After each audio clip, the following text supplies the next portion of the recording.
welcome back. We are Ronk Security Solutions. Ronk Security Solutions, and we are talking about our series of warning indicators, behavior indicators. And what we want to talk about on this one is in the business place, schools, it applies for most everywhere. And how many of you, when you've ever been at work, have heard any of the phrases like, I'll take care of this, one day they'll see, I'll fix this, and then you just told yourself, oh, they just always say that, nothing's going to happen. Well, the unfortunate thing is something can happen. And so that's why it's very important that you recognize that, you address that, and you report that. And there are quite a few warning signs out there that fall under that.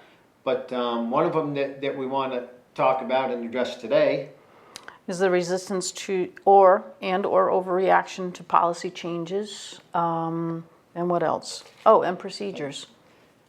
and that's big, but this is one too that can be, it doesn't have a real definitive line. No. I don't think any of us have worked anywhere where we have agreed to every single policy change that occurred. Not in our And lifetime. you may not agree with some of them, but once again, with these indicators and these warning signs that we're talking about, there are key words in each one of them, and the key word in this one is overreaction.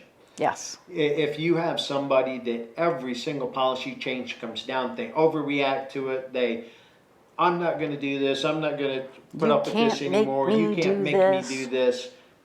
That's something that person needs to take care of. If it's just someone that says, okay, well that doesn't make any sense, but we need to go with it. That's okay.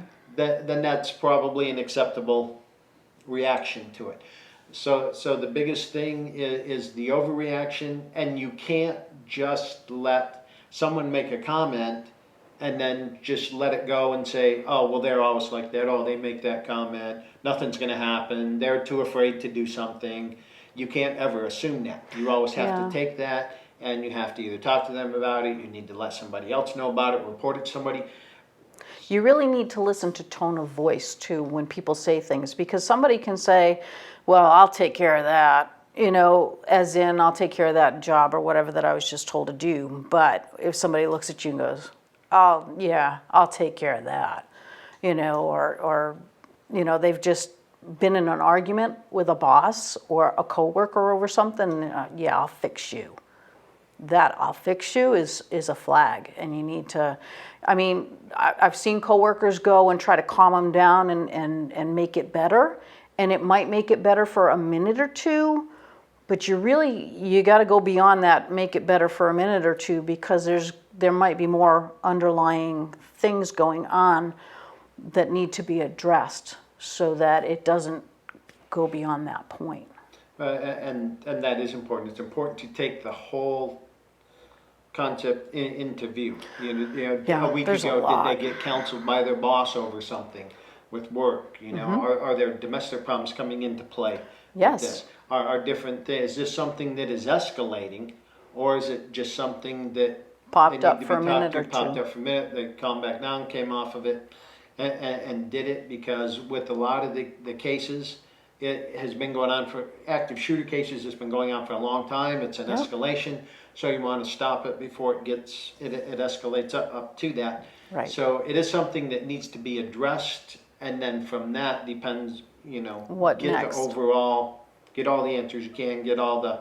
If you're an employee, you need to let somebody know about it. If it's a fellow employee, you need to let HR department know about it. You need to let your supervisor know about it. Things like that. If you're a supervisor or you're the HR department, you need to act on it. You need to do something about it. You need to, if an employee comes to you, you can't just, and they talk to you about it, they leave your office and you just go, oh, well, that's just horrible, he does that. You need to take action on it, because it's the ones that don't take action on that, if it is something, keep escalating, and then that results in people getting hurt or people getting killed. Yeah. So the biggest thing is that intervention, way down here at the bottom of the scale, where it starts before it gets to the point of escalation where people get hurt or people get killed. Yeah, and listening is huge. If you're the supervisor or you're the HR, there has to be a serious level of trust that your employee has got to be able to trust that what they say to you stays with you and maybe those that really need to know to help you. Communication, the listening is massive. You got to be able to listen, as a supervisor type thing, you've got to be able to listen. So, And as an employee, we like to think, oh, I just work with that person, I'm the only thing about them. But the one thing I want people to think about, and I bring this up a lot in the classes I teach, if you think about the average work week, Monday through Friday, the hours that you're awake, who are you actually spending the most time with? It's the people. Your coworker. Your coworker, exactly. The people that you work with. yeah, So those are the people that you need to know and be able to pick up changes in their behavior, know different things that may trigger them, things Right. like that. And you can't be afraid to ask Speak them up. about it and speak up, because that's how it's going to get stopped if there is Right. something there. right. So, and that is it for this week. If you have any questions or comments, please send them to info@ronksecurity.com.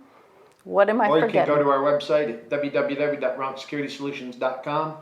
We encourage you to be part of the conversation, and we love to talk to people and answer any questions you have, or if you have any ideas for future vlogs that you would like to see us do. Have a great week.